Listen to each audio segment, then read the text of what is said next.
Pinturas de María, Jesús y los santos. Imágenes del hace mucho tiempo perdido imperio de Bizancio. Esta es una jornada de descubrimiento, la búsqueda de los orígenes de la fe occidental, la historia de las antiguas batallas que cambiaron el mundo para siempre.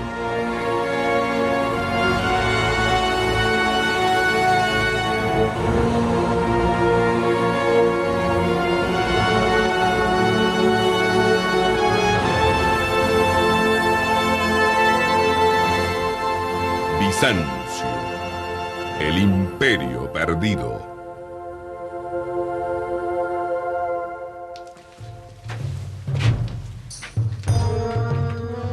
Nacido de la Biblia y del pagano imperio romano, Bizancio aún se eleva en el corazón del mundo moderno, de sus ideas sobre héroes y villanos, del gobierno tanto bueno como malo y del derecho de ley.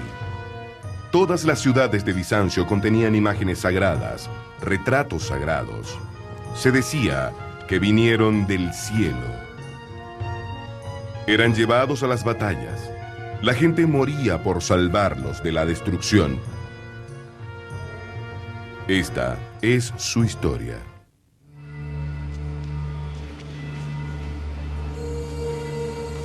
El cielo en la tierra.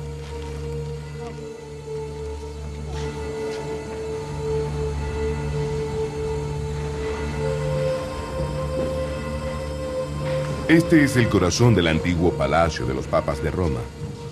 Es siglos más viejo que el Vaticano y está lleno de maravillas sagradas. Los creyentes dicen que Jesucristo caminó una vez por estos escalones, que fueron tomados del palacio de Poncio Pilatos en Jerusalén. Los escalones fueron traídos a Roma en los primeros siglos de la cristiandad y aún son reverenciados por millones de personas que cada año los suben de rodillas profundamente inmersos en oraciones de penitencia. Dentro de la antigua capilla de la cima, la imagen más sagrada de Roma, una imagen creada, decían, por manos nada humanas.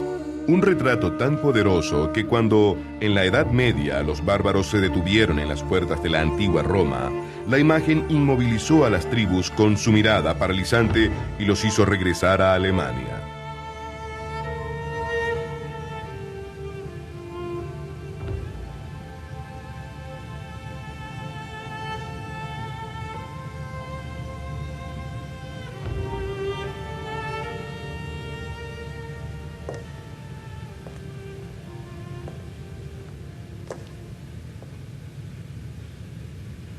La pintura está completamente encerrada en plata. Lo más cerca que se puede llegar es a esa pequeña cara en la parte superior que en realidad está pintada en lino y yace sobre el antiguo panel. Este tipo de cara, redonda, con cabello oscuro, es probablemente lo más cerca que puede llegarse a un auténtico retrato de Cristo. Se dice que el original fue pintado por los primeros cristianos en las paredes del palacio de Poncio Pilatos. La pintura real que había debajo fue borrada totalmente hace 1000 años. Eso en realidad no importa. Esto es más que una pintura.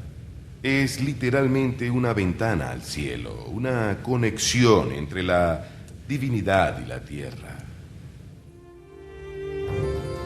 Los romanos llamaban a su pintura la curópeta, una palabra oriental que significa dibujo hecho en el cielo.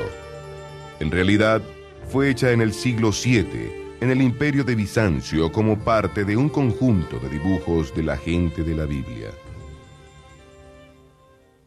Todas esas imágenes vienen del Oriente. Son nuestras imágenes más básicas de reyes, dioses, gobiernos, héroes, madres y villanos. Todos esos seres que damos por sentados.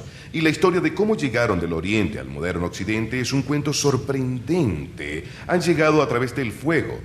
Es una historia de enceguecimientos y odios y de la luz de la fe. Es nuestra historia. Y es también una parte de la historia de Bizancio.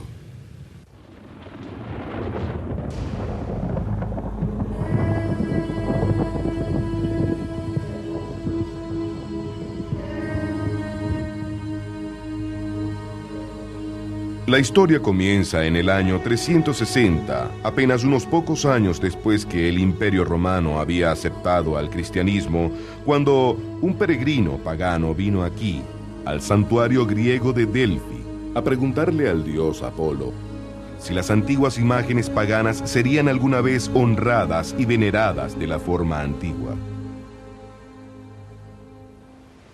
Muy profundamente, debajo del vasto templo de Apolo, estaba una vieja señora llena de emanaciones de una grieta volcánica y drogada con cianuro. Ella balbuceó una respuesta y un sacerdote anotó sus palabras en versos clásicos. Dile al mundo que ha caído el glorioso templo. Los manantiales de Apolo están secos. El mundo ya no tiene profeta.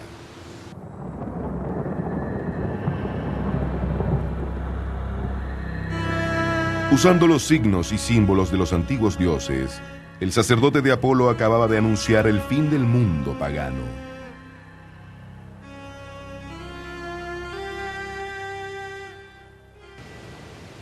En el mundo pagano, los dioses lo controlaban todo, desde el movimiento de las estrellas hasta el de los peces en el mar. Sus signos y símbolos estaban por todas partes. Ellos protegían los cultivos y los árboles, estaban en cada piedra. Cuando caía un rayo, se sentía porque pertenecía a un dios y cada dios tenía su signo. Era un mundo completo y todo el mundo se sentía seguro en él. Cuando el cristianismo controló el Imperio Romano, atacó y barrió todos esos signos. Ahora bien, estos signos eran tan viejos como el hombre mismo, y el cristianismo estaba escasamente provisto de alternativas. Después de todo, era un lenguaje de libros y palabras. A riesgo de caer, tenía que desarrollar y rápidamente un nuevo conjunto de imágenes para el mundo.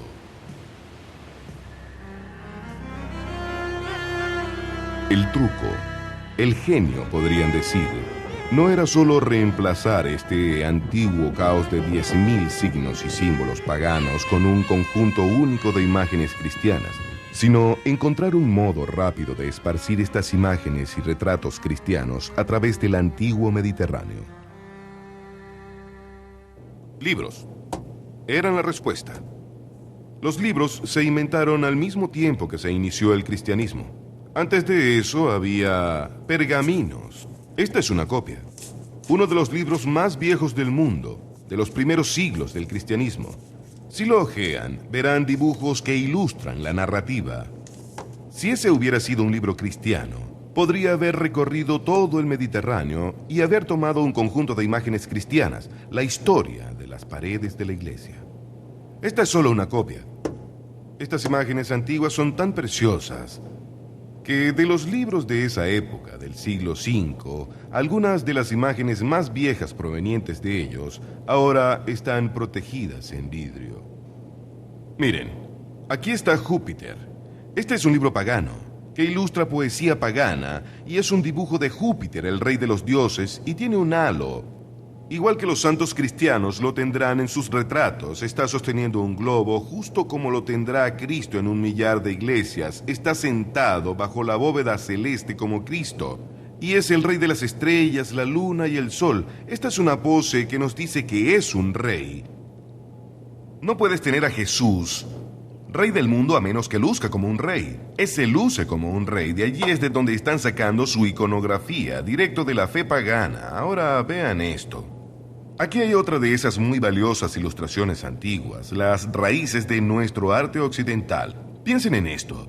Cuando hacen gestos hoy en día, cuando señalan victoria o comunismo, fascismo, ban ban, están haciendo gestos universales. Ellos producen inmediatamente emociones en ustedes. Esto les decía a los cristianos el mismo tipo de cosas. Miren aquí, hay un general romano, su señora y un amigo cenando. Están sentados alrededor de una mesa. Tienen halos. Todo el mundo sabría que esta era una mesa imperial. Hay una forma de dibujar mesas, hasta con un pescado en medio de un plato. Verán eso en las iglesias. Verán la misma imagen, excepto que allí se convierte en la última cena.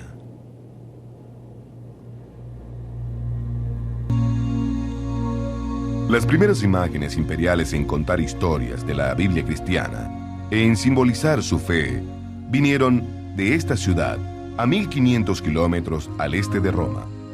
La antigua Constantinopla ahora Estambul, en la Turquía moderna.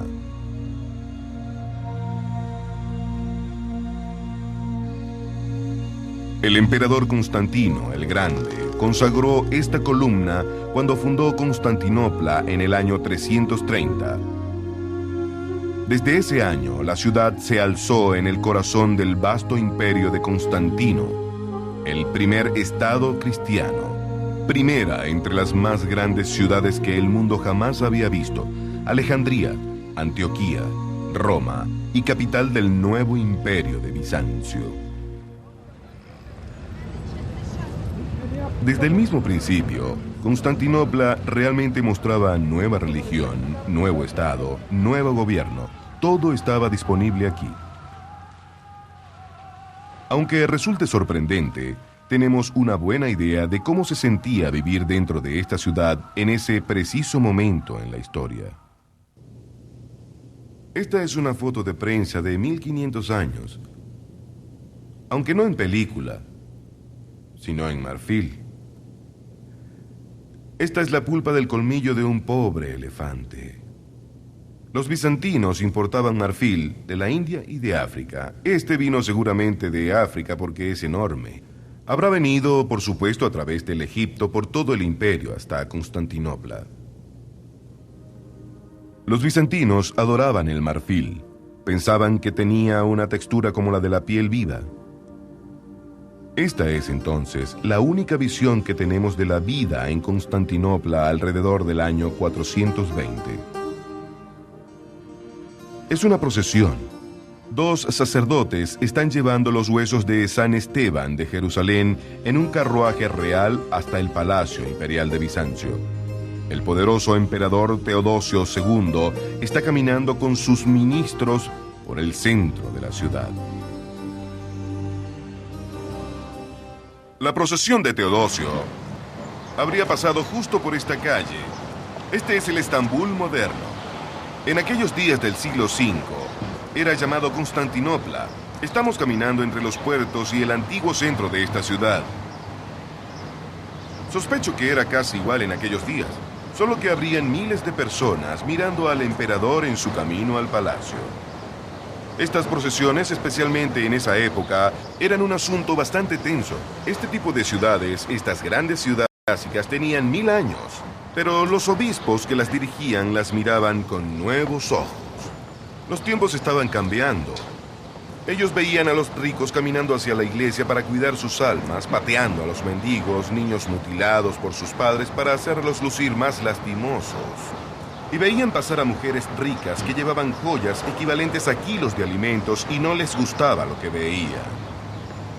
Los obispos cristianos querían una ciudad moral, una ciudad sin sexo, una ciudad pura y además una ciudad más equitativa.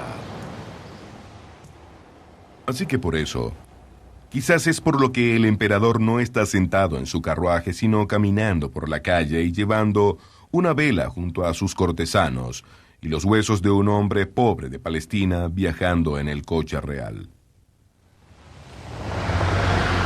La procesión del emperador estaba en camino a una gran plaza, a medio trayecto entre el palacio y el patio de la iglesia.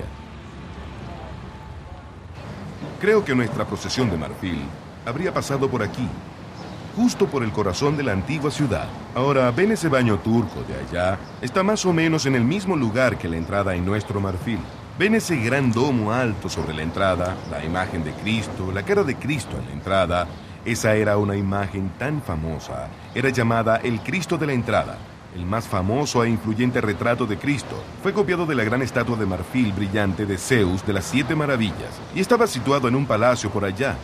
Ahora, imaginen a nuestra procesión moviéndose. Están pasando por este gran pórtico, están a 3 pisos de altura, gente mirando desde los arcos, viendo hacia abajo, moviendo su incienso, complacidos de ver al santo llegando a la ciudad para hacer a la nueva Jerusalén, uniendo al cielo con la tierra. Pero miren allá.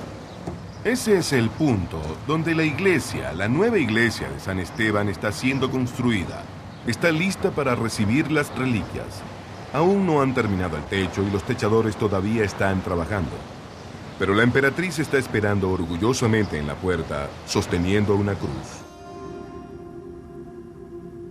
Y eso es bastante extraordinario. Por primera vez en el mundo antiguo, el centro de atención no es el emperador, sino la emperatriz. Ella sostiene la cruz de la victoria. Ella recibe las reliquias sagradas en su iglesia. Probablemente es la emperatriz virgen Pulcaria. En ese lenguaje tan antiguo de los signos y los símbolos, el pequeño marfil nos cuenta sobre una antigua revolución, una que aún afecta al mundo hoy en día.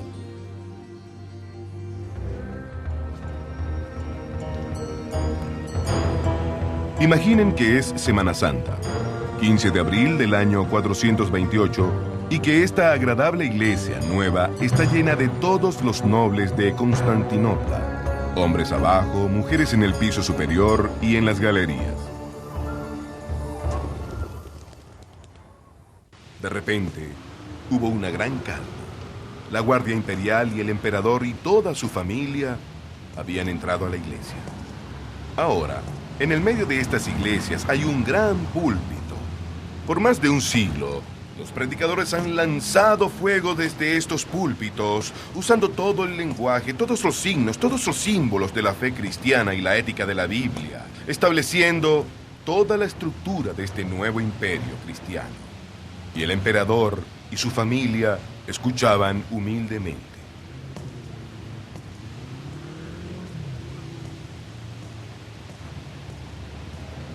Justo en esta línea estaba una baranda del altar, separada de la nave principal de la iglesia del alto altar. Solo el emperador y sus sacerdotes podían estar aquí, cerca del divino misterio de la comunión.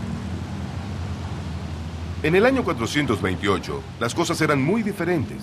Teodosio, el emperador, era acompañado al altar por su hermana Pulcaria. Ellos gobernaban juntos desde niños. Dos pequeños asustados en un palacio lleno de intrigas y complots por la sucesión. A los 14 años, Pulcaria había encontrado la respuesta. Ella dedicó un altar a su propia virginidad y al mandato del emperador. A partir de ese momento, gobernaron como una extraña pareja sagrada y no hubo conspiración para derrocarlos. Además, le había dado a Pulcaria un rol único dentro de la iglesia. Ese día particular de Semana Santa, las cosas resultaron diferentes. El camino de Pulcaria al altar fue obstruido por el nuevo patriarca de Constantinopla, un tal Nestorius. Él dijo que solo los hombres podían entrar al santuario. Pulcaria estaba horrorizada. Su nuevo rol como virgen había proyectado a las mujeres de una forma diferente. Ella era pura como el oro, dijo.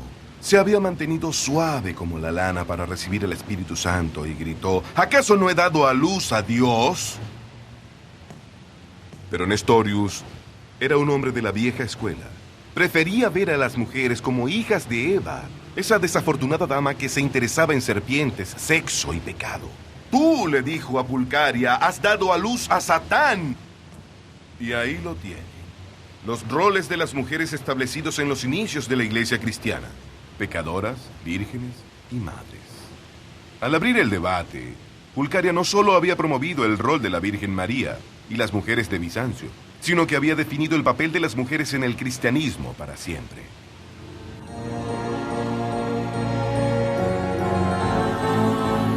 Animado por Pulcaria, el siguiente consejo en pleno de la iglesia declaró que María, la madre de Jesús, era María, la madre de Dios. Fue el momento definitivo. El desafío de Nestorius a la emperatriz Pulcaria fue visto entonces como un insulto a la Virgen María. Fue declarado hereje y exilado.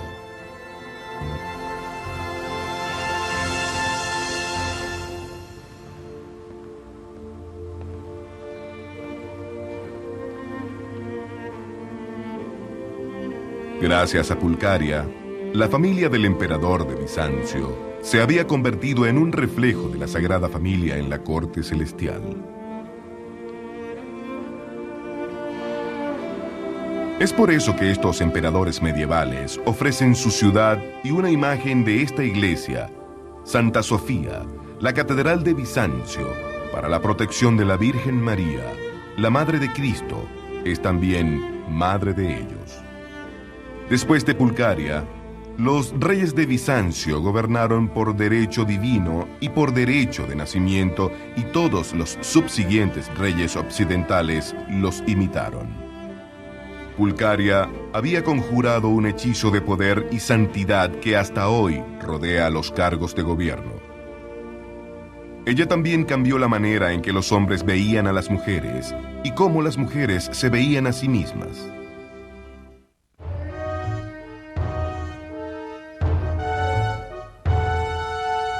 Por todo el imperio, las ciudades de Bizancio se llenaban de piedad cristiana, aunque todavía era un mundo mágico y supersticioso. Un mundo también donde aquellos que conocían la voluntad de Dios poseían un enorme poder.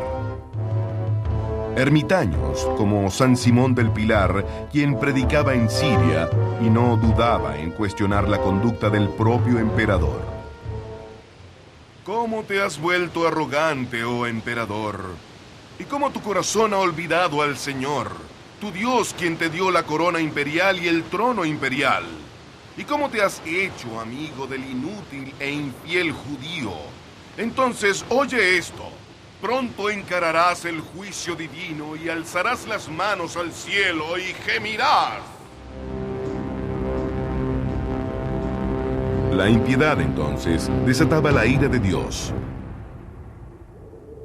La piedad, por otra parte, traía la prosperidad, un buen gobierno y la victoria además. Los predicadores mantenían sus ojos sobre las grandes ciudades y en el campo igualmente, porque la gente que alimentaba y movilizaba a Bizancio también estaba a merced de Dios.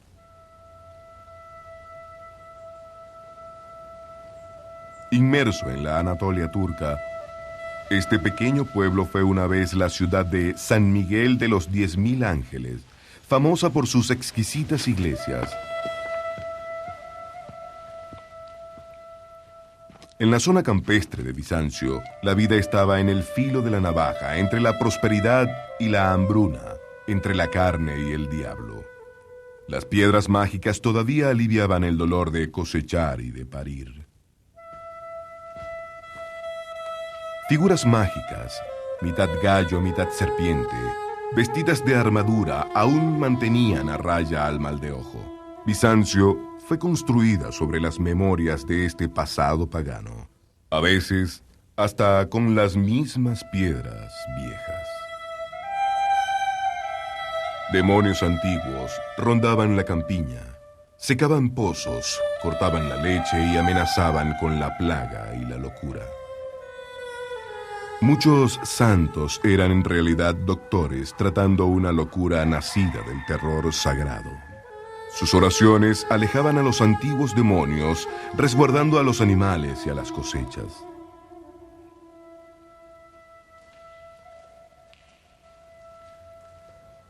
Por supuesto que para los arqueólogos tales andanzas son muy difíciles de excavar. Sin embargo, a veces todavía hay claves de ellas sobre la abultada tierra.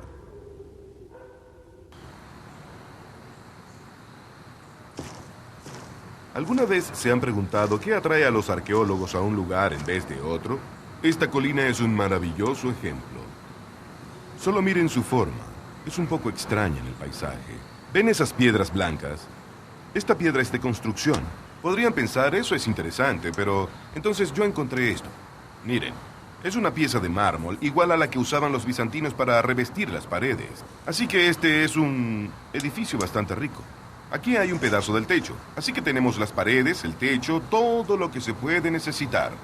Ahora observen un poco más de cerca. Podrán encontrar algo absolutamente único. El terreno está lleno de pequeños pedazos de vidrio. Estos son muy especiales. Son mosaicos y fueron hechos entre los siglos 5, 7 u 8. Esto es lo que hace que este campo sea único. Miren alrededor y pronto encontrarán por qué una iglesia ciudadana tan sofisticada fue construida aquí, internada en el campo.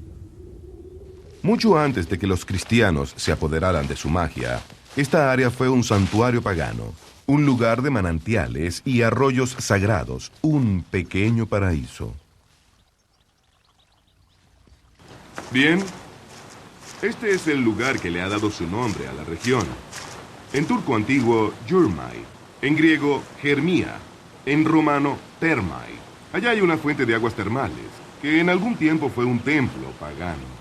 Esa iglesia en la colina, con aquellos hermosos mosaicos, quizás sea su descendiente exacto. Es un lugar mágico.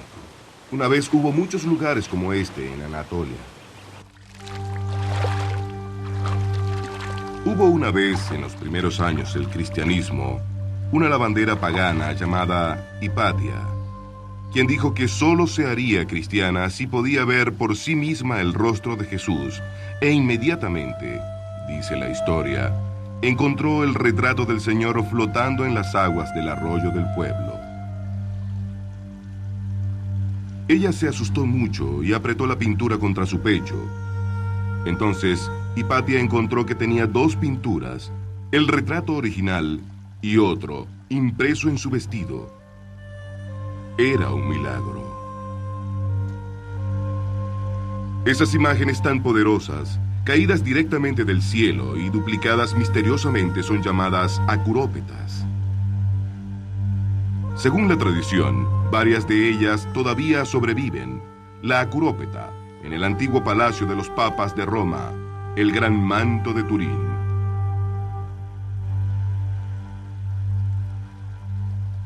En el siglo VII, el Oriente explotó. Los bizantinos se movieron hacia Persia y los persas hacia Bizancio. Grandes batallas tuvieron lugar en estas planicies durante un cuarto de siglo y más. Estos majestuosos ejércitos con su oro, plata, sus estandartes y sus generales, toda la panoplia de la guerra antigua, toda Persia destruida y toda Bizancio saqueado, excepto una sola ciudad, la de Constantinopla. Y al mismo tiempo que estaba ocurriendo esta tremenda batalla, pequeñas tribus se estaban infiltrando en el imperio. Una de ellas trajo la peste bubónica. Fue tan mala que 10.000 personas al día murieron por ella. Los cuerpos fueron apilados en una fortaleza y el terrible olor de la muerte flotó sobre la ciudad.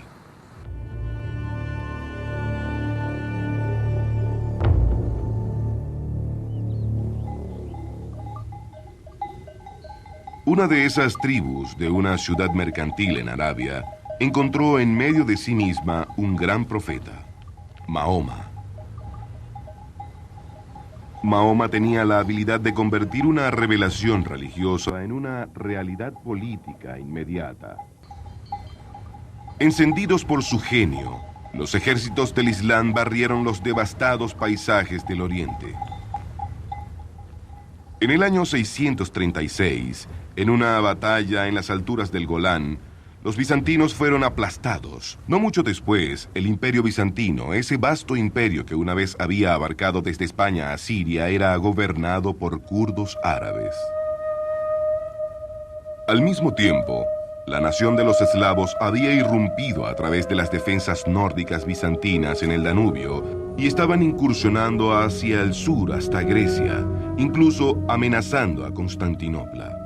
El viejo Bizancio estaba completamente destruido. Un antiguo modo de vida llegaba a su fin. La historia de la ciudad siria de Apamea puede servir para otras 100.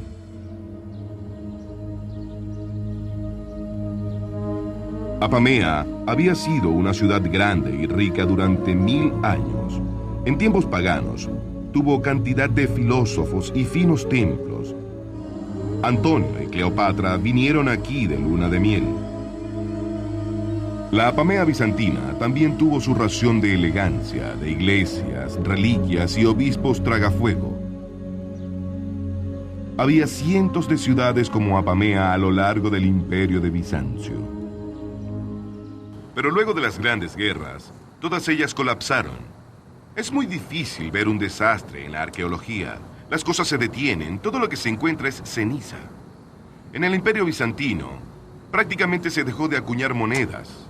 Esto significó que nadie podía recabar impuestos, nadie podía reparar nada más, no había inscripciones. Prácticamente se detuvo la historia. Después del siglo VII, los sobrevivientes regresaron a las ruinas y comenzaron a construir pequeñas casas y pequeñas fortalezas entre las grandes columnas vertebrales de las ciudades rotas. En ese punto del mundo, Constantinopla era la única ciudad imperial sin conquistar que quedaba. Se podría decir que Bizancio había cambiado de un imperio de ciudades a un imperio de fortalezas.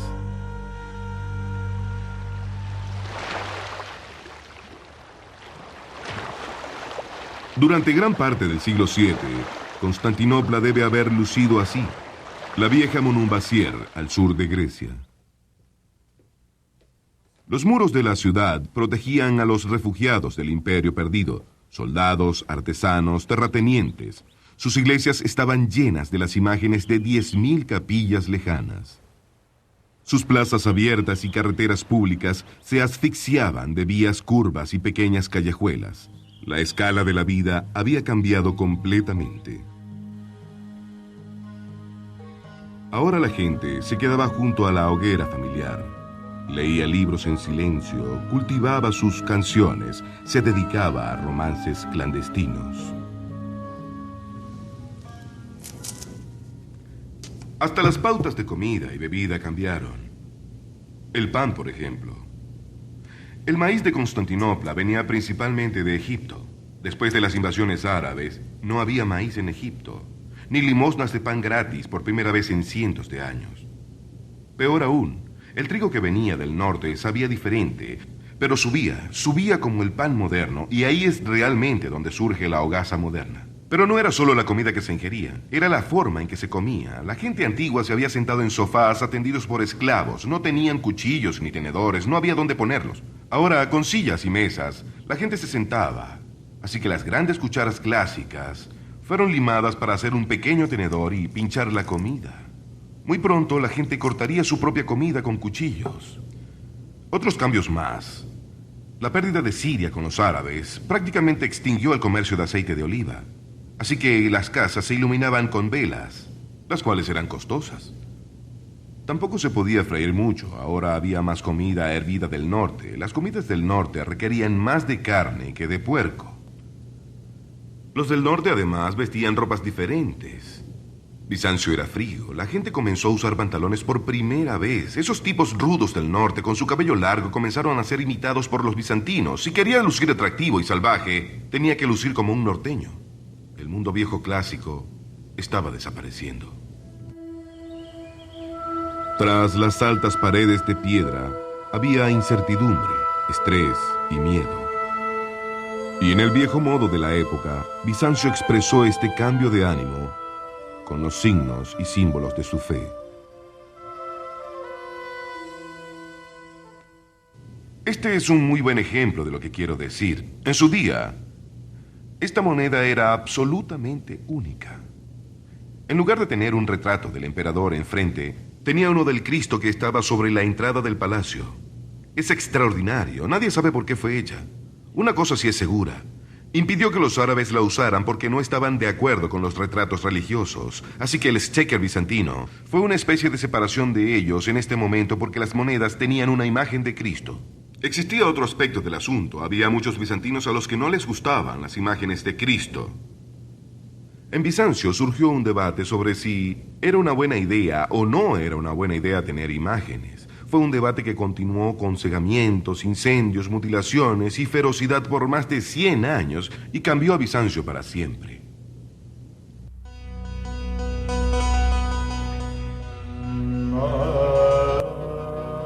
Para el siglo VIII, después de la invasión de Bizancio, Constantinopla, la antigua capital, se erguía en el centro de una tormenta en formación.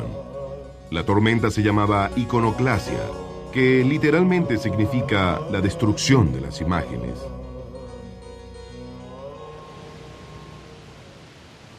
En el año 730, había muchas personas agitadas dando vueltas en esta plaza.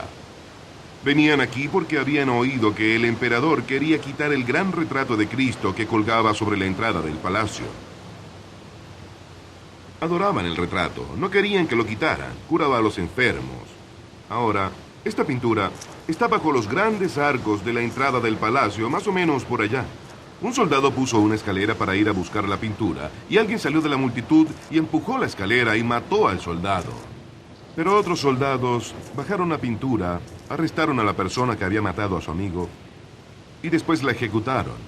Y Santa Teodosia, la Virgen Mártir, se convirtió en la primera víctima de la iconoclasia. La iconoclasia, el cataclismo de las pinturas. Este movimiento comenzó en el Palacio de Bizancio para destruir todas las imágenes sagradas.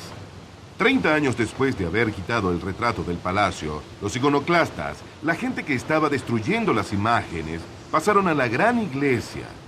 El patriarca fue asesinado, quitaron todas las imágenes, y aunque se decía que los ángeles habían bajado del cielo y golpeado a los emperadores impíos, la iconoclasia continuó.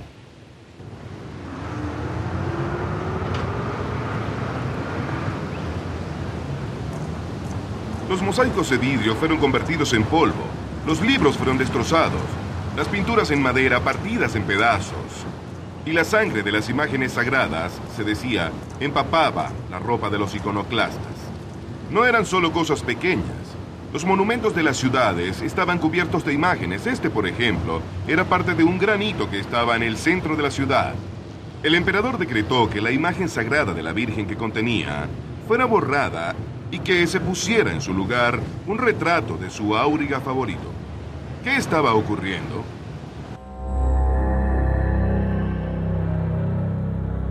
Una vez más, los signos y los símbolos cuentan la historia.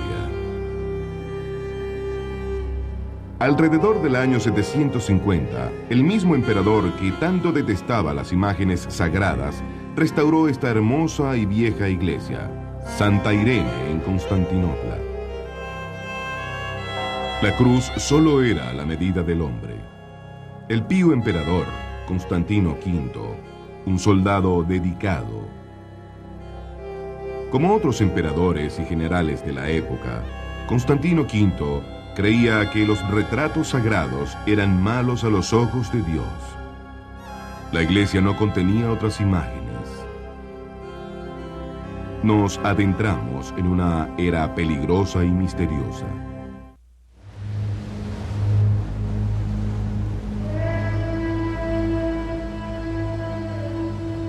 Durante el espasmo de iconoclasia que recorrió a Bizancio durante el siglo VII, los monasterios y los conventos a lo largo de esta solitaria costa del sur de Constantinopla albergaron tanto a los artistas como a las imágenes sagradas.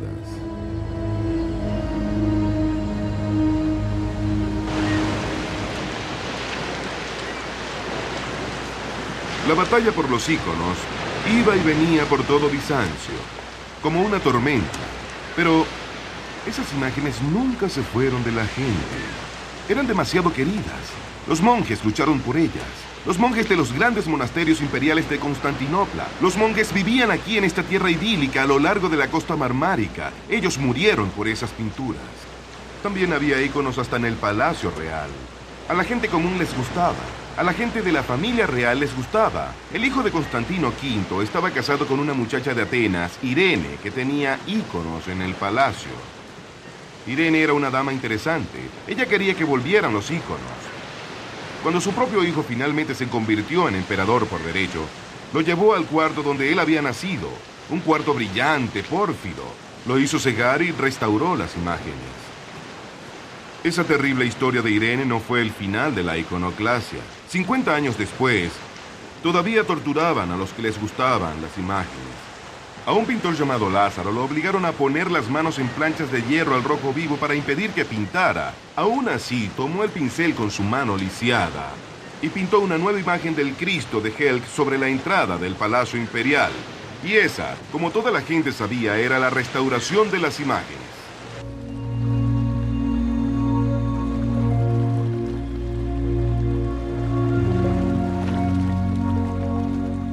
En el año 867, el 29 de marzo, Fóteos, el patriarca de Constantinopla, dedicó el primer mosaico pictórico en la iglesia de Santa Sofía, la gran catedral de Bizancio.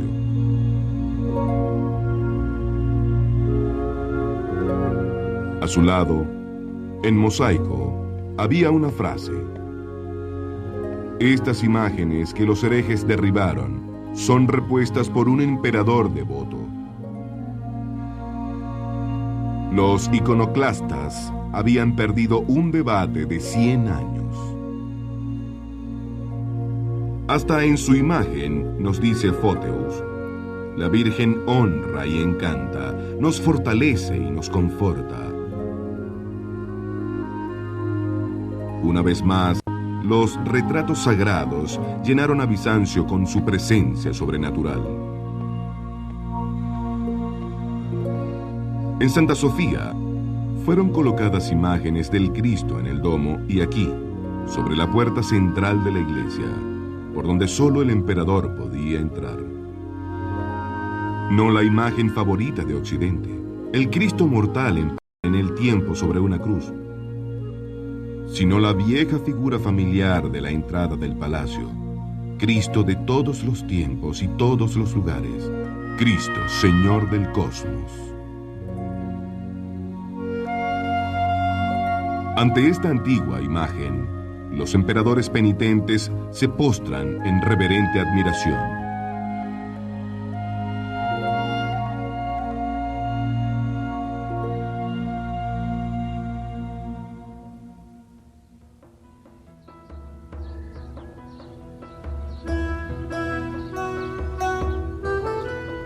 No hace mucho, hubo un mejor final para esta historia.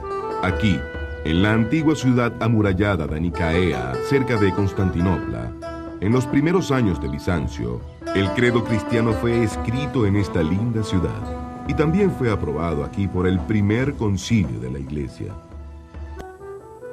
Durante los siguientes siglos, Nicaea se llenó de pequeñas iglesias.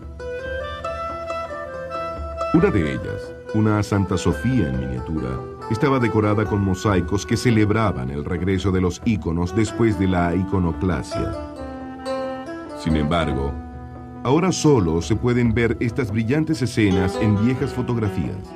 Los ángeles triunfantes, la exquisita Madonna, extendida sobre la sombra de la cruz lisa de los iconoclastas.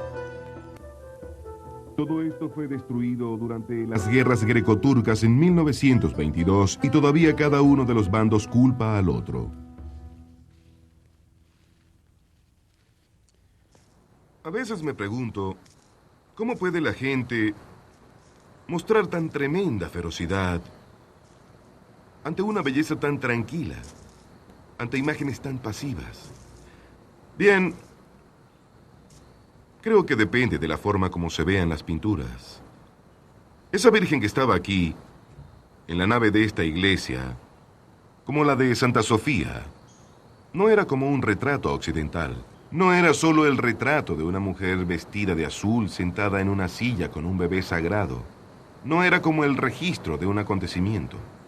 Se suponía que estas imágenes realmente tomaran parte de la identidad de la Virgen, parte de la identidad cósmica eterna de la Virgen, algo que estaba allí al comienzo y al final del tiempo, y usted lo tenía en su iglesia, como si cada ícono, cada retrato a lo largo del imperio reflejara estos pedacitos de santidad por todo el imperio. Los emperadores no querían eso. Ellos querían recoger toda esa santidad dispersa alrededor de sus propias personas en la ciudad, junto con las reliquias dentro del palacio, igual como recaudaban sus impuestos, así que querían ese poder para sí mismos. Los bizantinos venían de una de las culturas más antiguas del Medio Oriente. La gente quería sus imágenes. Así que puede decirse que el triunfo de las imágenes realmente es un compromiso.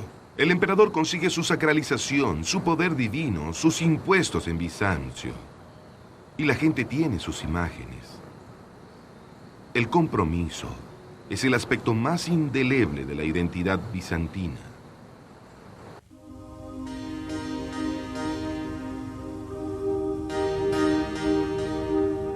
Esta es una pintura de una procesión llevando un ícono.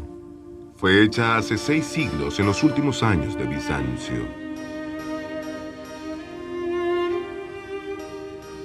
Es una preciosa pintura de la más famosa imagen de la Virgen María en Constantinopla, pintada, se cree, por el propio San Lucas.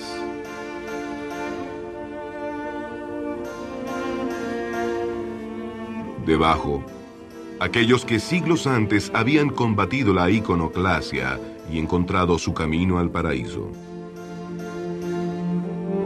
Santa Teodosia, la Virgen Mártir, los abats de los monasterios, los artistas, ellos sostienen las imágenes por las cuales murieron.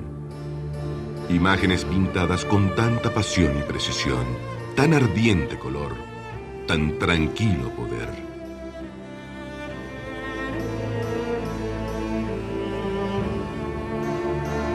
Dicen que la última noche de Bizancio, en la tarde del lunes 28 de mayo de 1453, solo horas antes de que Constantinopla cayera ante los ejércitos turcos, la Virgen bajó a su ciudad por última vez y se llevó su retrato de regreso al cielo.